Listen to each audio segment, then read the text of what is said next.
So on the financial crisis, maybe just a few things. I think there are a number of defining features about the current financial crisis, and I think we've all been plowing our way through many different descriptions of that and probably come up with some of our own.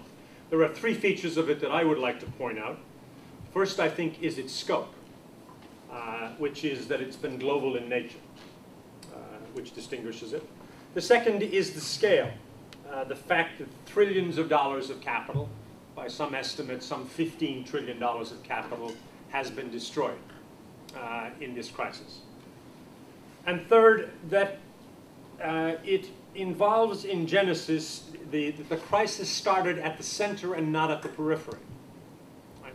This crisis did not start in Thailand with a bat crisis, or in Russia with a currency crisis, or over an extension of the usual characters out there. This started at the core, in the financial capital, by many standards of the world, Wall Street in New York. And finally, it's important, I think, to note in this conversation that the crisis has extended throughout the financial system. It hasn't been contained. It's been somewhat like a virus, somewhat like the swine flu that we're trying to deal with, right? And it's probably engaged a real conversation on the nature of the state's response, the role of the state in terms of whether it's doing Band-Aid work in terms of relief in the midst of crisis, or triage, or actually stimulus to get some things going again, or now figuring out what regulation responsibilities are there.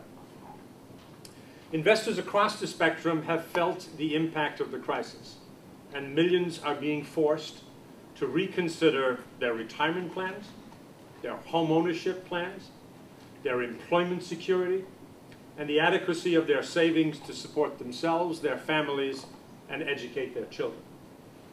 In his article 2 Sundays ago in the Times Magazine, Paul Krugman set out the macroeconomic conversation between saltwater economics and freshwater economists, And he said, US households have seen $13 trillion in wealth evaporate. More than 6 million jobs have been lost, and the unemployment rate appears headed to its highest level since 1940, going somewhere close to 10% and probably staying there for a while. Governments have committed across the world up to $5 trillion in either relief packages or stimulus efforts. The collapse of the credit market, which was, in my estimation, caused by the wholesale failure of policies designed to manage risk in these markets, has stirred many to examine their participation in the financial and equity markets and their fundamental investment approaches, policies, principles, and strategies. This, I would argue, is a very good thing, and something many in the faith community have been crying for, albeit in something of a wilderness. This review of structures obviously includes an analysis of what happened. We've had plenty of that. Some assignment of responsibility. We've had some of that. An attempt to recapture what has been lost through negligence or liability.